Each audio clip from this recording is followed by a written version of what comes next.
ನಮಸ್ಕಾರ ಸ್ನೇಹಿತರೆ, ಕನ್ನಡ ಕಾಮಿಕ್ ಬುಕ್ಗೆ ಎಲ್ರಿಗೂ ಸ್ವಾಗತ. ಈ ವಿಡಿಯೋ ಮಾಡ್ತಾ ಇರೋದು ಡೆಡ್ಪೂಲ್ ಆ್ಯಂಡ್ ವೊಲ್ವರಿನ್ ಸಿನಿಮಾನ ರಿವ್ಯೂ ಮಾಡೋಣ ಅಂತಂತೇಳಿ.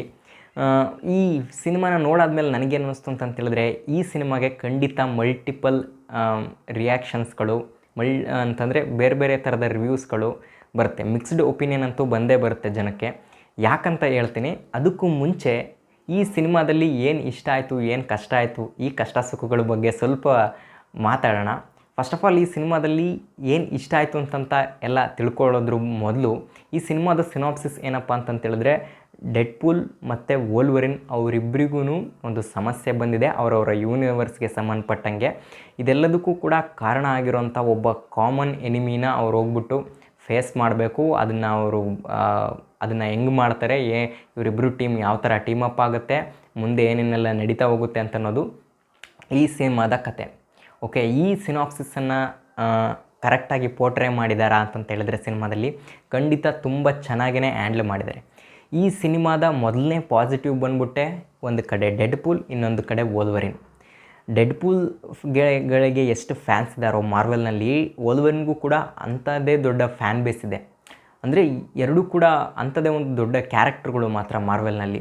ಆ ಎರಡೂ ಕ್ಯಾರೆಕ್ಟರ್ಗಳು ಕೂಡ ಒಂದೇ ಸಿನಿಮಾದಲ್ಲಿ ಬರುತ್ತೆ, ಅದರಲ್ಲೂ ಟೀಮ್ ಅಪ್ ಆಗಿ ಅಂತಂತ ಹೇಳಿದ್ರೆ ಅದು ಮಾರ್ವೆಲ್ ಅಭಿಮಾನಿಗಳಿಗೆ ಒಂಥರ ಡ್ರೀಮ್ ಕಮ್ ಟ್ರೂ ಸಿನಾರಿಯೋ ಇದು. ಅದು ಇವತ್ತು ನಿಜ ಆಗಿದೆ. ಅದನ್ನು ನೋಡಿದವರು ಮಾತ್ರ ಹುಚ್ಚೆದ್ದು ಕುಣಿಬೇಕು, ಆ ಥರ ಇದೆ ಮಾತ್ರ ಸಿನಿಮಾ. ಅಂದರೆ ಒಂದು ಕಡೆ ಸಿಲಿಯಾಗಿ ಡೈಲಾಗ್ ಹೊಡಿತಾ ಫನ್ನಿ ಮಾಡೋವಂಥ ಒಬ್ಬ ಸೂಪರ್ ಹೀರೋ ಡೆಡ್ಪೂಲ್, ಇನ್ನೊಂದು ಕಡೆ ರಫ್ ಆ್ಯಂಡ್ ರಗಡ್ಡಾಗಿ ಇರುವಂಥ ಒಬ್ಬ ಹೀರೋ ವೊಲ್ವರಿನ್. ಇವರಿಬ್ಬರ ನಡುವೆ ಕಾಂಬಿನೇಷನ್ ಹೆಂಗಿರ್ಬೋದು, ಏನು ಕತೆ, ಅದರಲ್ಲೂ ಲೈವ್ ಆ್ಯಕ್ಷನಲ್ಲಿ ನೋಡಿದ್ರೆ ಹೆಂಗಿರುತ್ತೆ. ಈ ಥರದ್ದು ಒಂದು ಥಾಟನ್ನು ಇಟ್ಕೊಂಡವ್ರವ್ರಿಗೆ ಮಾತ್ರ ಸಿನಿಮಾ ತುಂಬ ಸಖತ್ತಾಗೇ ಇಷ್ಟ ಆಗುತ್ತೆ. ಅದು ನನಗೂ ಕೂಡ ಆ ಆ್ಯಂಗಲಲ್ಲಿ ನನಗೂ ಕೂಡ ತುಂಬ ಇಷ್ಟ ಆಯಿತು.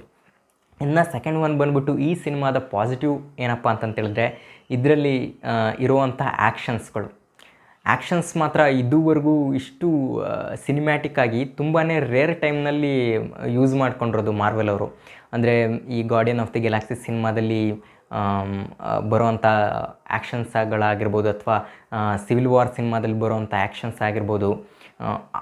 ಅಂದರೆ ಆ ಥರದ್ದು ಆ್ಯಕ್ಷನ್ಸ್ ಎಲ್ಲ ಏನು ಬರುತ್ತೆ, ಅಥವಾ ವಿಂಟರ್ ಸೋಲ್ಜರ್ ಸಿನಿಮಾದಲ್ಲಿ ಬರುವಂಥ ಹ್ಯಾಂಡ್ ಟು ಹ್ಯಾಂಡ್ ಕಾಂಬ್ಯಾಕ್ಟ್ದಾಗಿರ್ಬೋದು, ಆ ಥರದ್ದೆಲ್ಲ ಆ್ಯಕ್ಷನ್ಸ್ ಎಲ್ಲ ನಮಗೆಲ್ಲ ಏನು ಇಷ್ಟ ಆಗ್ತಿತ್ತು, ಈ ಸಿನಿಮಾದಲ್ಲೂ ಕೂಡ ಅದೇ ಥರ ಯುನೀಕ್ ಆಗಿರುವಂಥ ಆ್ಯಕ್ಷನ್ಸು ನಮಗೆ ನೋಡೋದಕ್ಕೆ ಸಿಗುತ್ತೆ. ಎಸ್ಪೆಷಲಿ ಡೆಡ್ಪೂಲ್ ಇದ್ದಾನೆ ಅಂತಂತೇಳಿದರೆ ಅದರಲ್ಲಿ ವೈಲೆನ್ಸು ಸಖತ್ತಾಗೇ ಇರುತ್ತೆ. ಇದರಲ್ಲಿ ಡಿಫ್ರೆಂಟ್ ವೆರೈಟೀಸ್ ಆಫ್ ವೈಲೆನ್ಸನ್ನ ಎಲ್ಲ ಬಿಲ್ಡ್ ಮಾಡಿದ್ದಾರೆ. ಅದಂತೂ ನನಗೆ ತುಂಬ ಇಷ್ಟ ಆಯಿತು.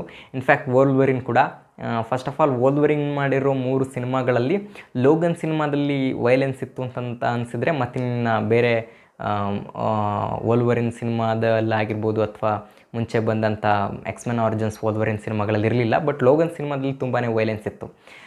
ಬಟ್ ಆ ವೈಲೆನ್ಸು ಈ ಸಿನಿಮಾದಲ್ಲಿ ಇನ್ನೂ ಸ್ವಲ್ಪ ಜಾಸ್ತಿ ಮಾಡಿದ್ದಾರೆ ಲೋಗನ್ ಸಿನಿಮಾಗಿನ, ಅದಕ್ಕೆ ಕಂಪೇರ್ ಮಾಡಿದ್ರೆ. ಇನ್ನು ಡೆಡ್ಪೂಲ್ ಸಿನಿಮಾಗಳಿಗೆ ಕಂಪೇರ್ ಮಾಡೋದಾದರೆ ಈ ಸಿನಿಮಾದಲ್ಲಿ ವೈಲೆನ್ಸು ಒಂಥರ ಏನಾದರೂ ಕಡಿಮೆ ಆಯಿತಾ ಅಥವಾ ಜಾಸ್ತಿ ಆಯಿತಾ ಅದನ್ನು ಹೇಳೋದು ಸ್ವಲ್ಪ ಕಷ್ಟ. ಯಾಕೆಂತಂತೇಳಿದ್ರೆ ಇದರಲ್ಲಿ ಕಲರ್ ಪ್ಯಾಲೆಟ್ ಏನೋ ಚೇಂಜ್ ಆದಂಗೆ ಅನ್ನಿಸ್ತು. ಕಳೆದ ಎಕ್ಸ್ಮೆನ್ ಸಿನಿಮಾಗಳಲ್ಲಿ ತೋರಿಸಿದಂಥ ಡೆಡ್ಪೂಲ್ಗೂ ಈ ಸಿನಿಮಾದಲ್ಲಿ ತೋರಿಸ್ತಾರಂಥ ಡೆಡ್ಪೂಲ್ಗೂ ಕಲರ್ ಪ್ಯಾಲೆಟಲ್ಲೆಲ್ಲೋ ವ್ಯತ್ಯಾಸ ಆಯಿತು ಅಂತಂತ ಅನಿಸುತ್ತೆ. ಯಾಕಂತಂತೇಳಿದ್ರೆ ನಾವು ತುಂಬ ದಿನದಿಂದ ನೋಡ್ಕೊಂಬಂದಿದ್ದೀವಲ್ಲ ಎಕ್ಸ್ಮೆನ್ ಸಿನಿಮಾಗಳನ್ನು ಮತ್ತು ಮಾರ್ವೆಲ್ ಸಿನಿಮಾಗಳನ್ನು, ಎಲ್ಲೋ ಸ್ವಲ್ಪ ಹೆಚ್ಚು ಕಡಿಮೆ ಆಯಿತು ಅಂತಂತ ಅನಿಸುತ್ತೆ. ಬಟ್ ಇದು ಚೆನ್ನಾಗೇ ಕಾಣಿಸ್ತಾ ಇತ್ತು, ಸಖತ್ತಾಗೇ ಇತ್ತು ಮಾತ್ರ. ಮಾರ್ವೆಲ್ ಅಂತಂದ್ರೇ ಒಂದು ಕಲರ್ಫುಲ್ಲಾಗಿರೋಂಥ ಒಂದು ಯೂನಿವರ್ಸು. ಡಿ ಸಿ ಅವ್ರ ಥರ ಮುಂಚೆ ತುಂಬ ಬ್ಲ್ಯಾಕ್ ಶೇಡ್ನಲ್ಲಿ ಅಥವಾ ರಾ ಫಾರ್ಮೇಟಲ್ಲೆಲ್ಲ ಮಾಡೋದು, ಆ ಥರದ್ದೆಲ್ಲ ಏನೂ ಇರಲಿಲ್ಲ. ಇಲ್ಲಿ ಕಲರ್ಗಳು ಎಲ್ಲವೂ ಕೂಡ ತುಂಬ ಬ್ಯೂಟಿಫುಲ್ಲಾಗಿ ಎದ್ದೆದ್ದು ಕಾಣಿಸ್ತಾ ಇತ್ತು. ಅದರೊಳಗೆ ಈ ವೈಲೆನ್ಸು ಅದು ಇನ್ನೂ ಸಖತ್ತಾಗೇ ಮಜಾ ಕೊಡ್ತು. ಅದೆಲ್ಲ ನನಗೆ ತುಂಬ ಇಷ್ಟ ಆಯಿತು. ಇನ್ನು ಎಸ್ಪೆಷಲಿ ಈ ಸಿನಿಮಾದಲ್ಲಿರುವಂಥ ಕಾಮಿಡಿ ಆಗಿರ್ಬೋದು, ಮತ್ತು ಈ ಸಿನಿಮಾದಲ್ಲಿ ಕೊಟ್ಟಿರೋಂಥ ಬೇರೆ ಬೇರೆ ಕ್ಯಾರೆಕ್ಟರ್ಗಳಿಗೆ ಕೊಟ್ಟಿರೋಂಥ ಎಲಿವೇಷನ್ಸ್ಗಳಾಗಿರ್ಬೋದು, ಅವೆಲ್ಲವೂ ಸಿನಿಮಾನ ಇನ್ನೂ ನೆಕ್ಸ್ಟ್ ಲೆವೆಲಿಗೆ ತಗೊಂಡೋಯ್ತು. ಇನ್ನು ಕೇಮಿಯೋಸ್ ವಿಚಾರಕ್ಕೆ ಬರಬೇಕು ಅಂತಂತೇಳಿದ್ರೆ, ಇದುವರೆಗೂ ಮಾರ್ವೆಲ್ ಸಿನಿಮಾಗಳಲ್ಲಿ ಯಾವುದರಲ್ಲೂ ಕೂಡ ಇಷ್ಟು ಕೇಮಿಯೋಸ್ನ ತಂದಿಲ್ಲ. ಇನ್ಫ್ಯಾಕ್ಟ್ ನೀವು ಎಂಡ್ ಗೇಮ್ಗೆಲ್ಲ ಕಂಪೇರ್ ಮಾಡೋಕ್ಕಾಗಲ್ಲ. ಯಾಕೆಂತಂದರೆ ಅದು ಅವೆಂಜರ್ಸ್ ಸಿನಿಮಾ, ಅಲ್ಲಿ ಎಲ್ಲ ಹೀರೋಗಳು ಕೂಡ ಅಸೆಂಬಲ್ ಆಗಬೇಕಾಗಿತ್ತು. ಬಟ್ ಒಂದು ಸ್ಟ್ಯಾಂಡ್ ಅಲೋನ್ ಸಿನಿಮಾಗೆ, ಅಂದರೆ ಡೆಡ್ಪೂಲ್ಗಂತ ಅಥವಾ ವೊಲ್ವರಿನ್ಗಂತ ಮಾಡಿರೋಂಥ ಒಂದು ಸ್ಟ್ಯಾಂಡ್ ಅಲೋನ್ ಸಿನಿಮಾಗೋಸ್ಕರ ಇಷ್ಟೊಂದು ಕ್ಯಾರೆಕ್ಟರ್ಗಳ ಕೇಮಿಯೋ ಬರುತ್ತೆ ಅಂತಂತೇಳಿದ್ರೆ ಯಾರೂ ಕೂಡ ಎಕ್ಸ್ಪೆಕ್ಟ್ ಮಾಡಿರಲಿಲ್ಲ. ಏನು ಎಕ್ಸ್ಪೆಕ್ಟ್ ಮಾಡಿದ್ವೋ ಅದಕ್ಕಿಂತ ಜಾಸ್ತಿನೇ ಕೊಟ್ಬಿಟ್ಟಿದ್ದಾರೆ.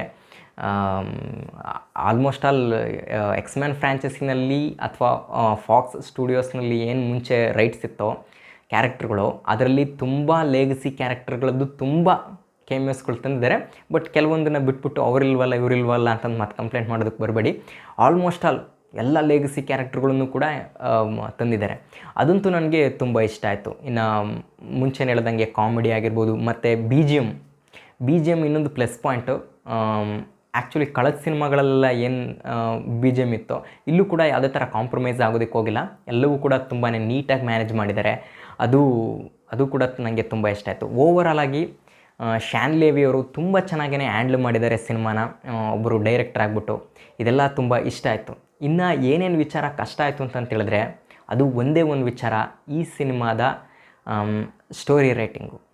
ಸ್ಟೋರಿ ಓಕೆ, ಒಂದು ಸಿನಿಮಾನ ಶುರು ಮಾಡುವಾಗ ಹೆಂಗೆ ಶುರು ಆಗುತ್ತೆ ಅಂತಂತೇಳಿದ್ರೆ ಓಕೆ, ಇದು ಡೆಡ್ಪೂಲ್ಗೆ ಬಂದಿರೋ ಪ್ರಾಬ್ಲಮ್, ಇದು ಸೊಲ್ಯೂಷನ್ ಹಿಂಗಾಗ್ತಾಯಿದೆ, ಇಲ್ಲೇನೋ ಒಂದು ಹೊಸ್ದಾಗಿ ತೇರಿ ಬರ್ತಾಯಿದೆ, ಎಲ್ಲವನ್ನು ಟಕ ಟಕ ಟಕ ಟಕ ತೋರಿಸ್ತಾ ಹೋಗ್ತಾ ಇರ್ತಾರೆ.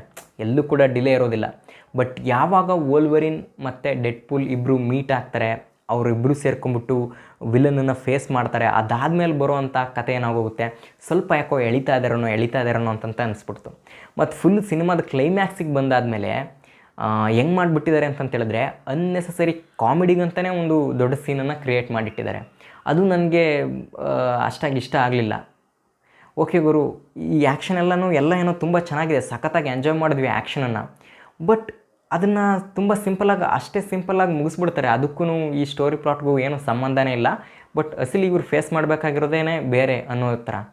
ಮತ್ತು ಇನ್ನೊಂದು ಈ ಸಿನಿಮಾದಲ್ಲಿ ನನಗೆ ಇಷ್ಟ ಆಗಲಿಲ್ಲ ಏನಪ್ಪ ಅಂತಂತೇಳಿದ್ರೆ ಕಷ್ಟ ಆದಂಥ ವಿಚಾರ, ಇಲ್ಲಿ ವಿಲನನ್ನು ಪೋರ್ಟ್ರೇ ಮಾಡಿರೋಂಥ ರೀತಿ. ಆ್ಯಕ್ಚುಲಿ ತುಂಬ ಸ್ಟ್ರಾಂಗಾಗೇ ವಿಲನನ್ನು ಇಂಟ್ರೊಡ್ಯೂಸ್ ಮಾಡ್ತಾರೆ. ಓಕೆ, ವಿಲನನ್ನು ಯಾರು ಟಚ್ ಮಾಡೋಕ್ಕಾಗಲ್ಲ, ಅಷ್ಟು ಸ್ಟ್ರಾಂಗ್ ಇದ್ದಾಳೆ ಕಸಾಂಡ್ರಾ ನೋವಾ ಅಂತಂತೇಳಿ.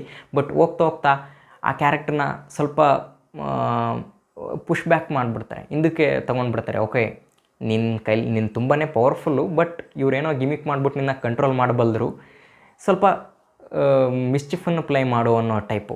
ಅದು ನನಗೆ ಇಷ್ಟ ಆಗಲಿಲ್ಲ. ಫಸ್ಟ್ ಆಫ್ ಆಲ್ ವಿಲನ್ ಅಂತಂತ ಹೇಳಿದ್ರೆ ಯಾವತ್ತಿಗೂ ಕೂಡ ಸ್ಟ್ರಾಂಗಾಗೇ ಇರಬೇಕು. ಹೀರೋ ಅವ್ರ ಲೆವೆಲ್ಲಿಗೆ ಸ್ಟ್ರಾಂಗ್ ಆಗಿಬಿಟ್ಟು ಹೊಡೆದಾಗೇ ಅದಕ್ಕೆ ಒಂಥರ ಬೆಲೆ, ಒಂಥರ ಮಜಾ ಸಿನಿಮಾಗಳಲ್ಲಿ. ಆ ಥರ ಮಾಡಿದ್ದು ನನಗೆ ಇಷ್ಟ ಆಗಲಿಲ್ಲ.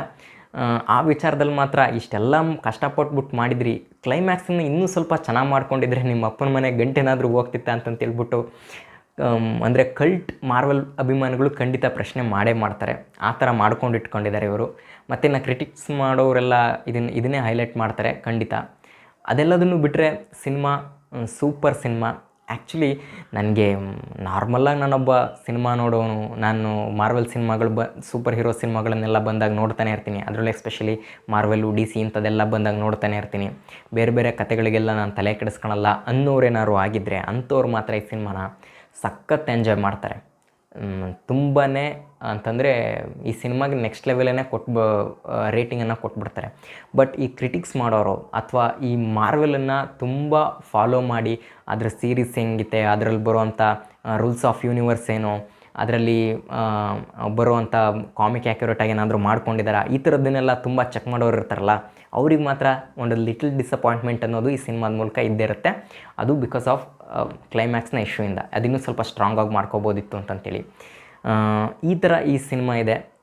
ಮತ್ತು ಈ ಸಿನಿಮಾದ ಬಗ್ಗೆ ಇನ್ನು ಫೈನಲಿ ಹೇಳಬೇಕು ಅಂತಂತೇಳಿದ್ರೆ ಕಂಪಲ್ಸರಿ ಎಲ್ಲರೂ ಕೂಡ ಇದನ್ನು ಎಕ್ಸ್ಪೀರಿಯೆನ್ಸ್ ಮಾಡಲೇಬೇಕಾಗಿರೋಂಥ ಸಿನಿಮಾ. ಇನ್ನೂ ಯಾರೆಲ್ಲ ನೋಡಿಲ್ಲ ನೋಡಿ.